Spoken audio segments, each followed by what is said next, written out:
Hello friends, आप सबका स्वागत है मेरे चैनल रीत रेसिपीज में। तो आज मैं आपको बताऊंगी इम्यूनिटी बूस्टर काढ़े की रेसिपी। तो जो हम काढ़ा रेडी करेंगे वो इन सिंपल इंग्रेडिएंट से ही मैं रेडी करूंगी, जो हमारे घर पे इजीली अवेलेबल होते हैं। तो जैसे फ्रेंड्स आजकल मौसम चेंज हो रहा है, ऐसे में नॉर्मली हमें सर्दी खांसी बुखार हो जाता है।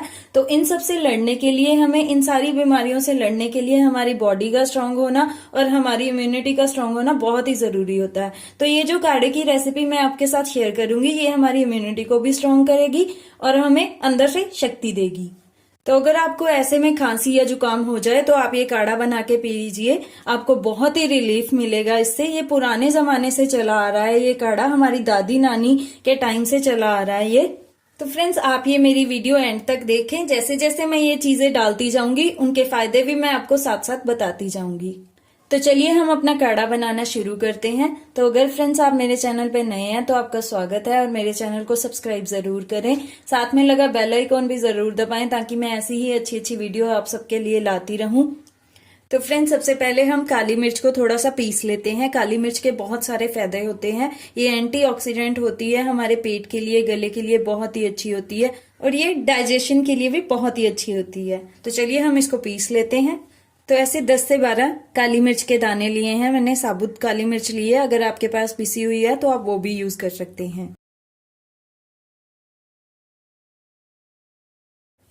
तो हमें इसको बिल्कुल बारीक नहीं करना है, थोड़ा मोटा मोटा ही ऐसे ही रखना है, दरदरा सा। तो अब हम इसमें लौंग डाल देते हैं। ऐसे ही 4 से 5 मैंने लौंग लिए हैं। तो इसको भी हम थोड़ा पीस लेते हैं।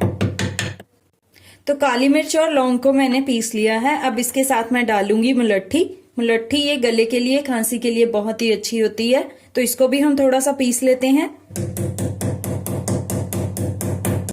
तो ये थोड़ी हार्ड होती है, इसलिए इसको मैंने ऐसे थोड़ा सा पीसा है और ये ऐसे देखिए खुल भी गई है। तो अब हमारी ये मुलट्ठी भी पिस चुकी है। अब हम इसमें डालेंगे दालचीनी। ये पेट के लिए बहुत अच्छी होती है और एंटीऑक्सीडेंट भी होती है। और ये जो दालचीनी होती है ब्लड शुगर और कोलेस्ट्रॉल लेवल को भी कंट्रोल में रखती है। इसको भी हम अच्छे से पीस लेंगे। तो बस हमने इन्हीं 4 चीजों को पीसना है। इन चीजों के फायदे तो हमें पानी में उबाल के ही मिल जाएंगे। तो ऐसे मैंने 2 कप पानी लिया है जिसको मैंने उबलने के लिए रख दिया है। तो अब हम इसमें सबसे पहले डालेंगे सौंफ और अजवाइन। तो ये पेट के लिए बहुत अच्छे होते हैं, गैस के लिए, बदहजमी के लिए बहुत ही अच्छे होते हैं। तो इन दोनों को मैं डाल दूंगी। यहाँ पे मैंने आधा आधा चम्मच लिया है दोनों चीजों को। तो देखिए पानी भी हमारा थोड़ा थोड़ा उबलने लगा है। अब हम इनके साथ ही डाल देंगे वो 4 चीजें जिनको हमने पीस के रखा था। तो अब हम इसमें डालेंगे 1 इंच अदरक के टुकड़े को, जिसको मैंने ऐसे कट करके रखा है, और 7 से 8 मैंने तुलसी के पत्ते लिए हैं। इन दोनों के फायदे तो हम सबको पता ही है, ये सर्दी खांसी में बहुत ही फायदेमंद होते हैं। जितनी भी हमारी सर्दी खांसी की दवाइयां होती हैं उनमें ये डलते ही हैं दोनों चीजें। तो जैसे हम विक्स भी खाते हैं तो उसमें भी अदरक का भी असर होता है और तुलसी का भी। तो अब हम इन सारी चीजों को तब तक उबालेंगे जब तक हमारा ये पानी आधा ना रह जाए, यानी कि 2 कप का 1 कप ना रह जाए। तो अगर आप ये काढ़ा चाय के जैसे पीना चाहते हैं तो आप इसमें थोड़ा सा गुड़ ऐड कर सकते हैं। गुड़ के भी बहुत सारे फायदे होते हैं। जैसे हम खाना खाने के बाद थोड़ा सा गुड़ खाते हैं, वो हमारे डाइजेशन को अच्छा करता है। तो लगभग 5-7 मिनट तक आप इसको अच्छे से काढ़े, ताकि ये जो सारी चीजें हैं वो अपना असर अच्छे से छोड़ दें इसमें।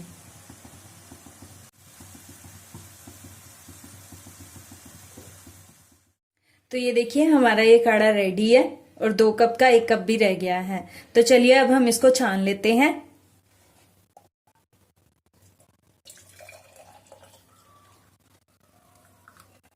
तो आप इन चीजों को फेंके नहीं, ये चीजें दोबारा यूज हो सकती हैं, या तो चाय में, या आप एक बार फिर से इसका काढ़ा बना सकते हैं।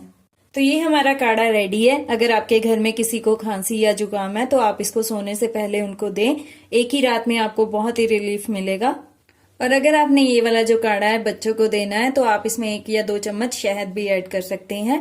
और अगर आपको इससे फायदा मिले और मेरी ये वीडियो अच्छी लगी हो तो इसको लाइक और शेयर जरूर कीजिएगा। और अगर आप मेरे चैनल पे नए हैं तो मेरे चैनल को सब्सक्राइब भी जरूर कीजिएगा। Thank you.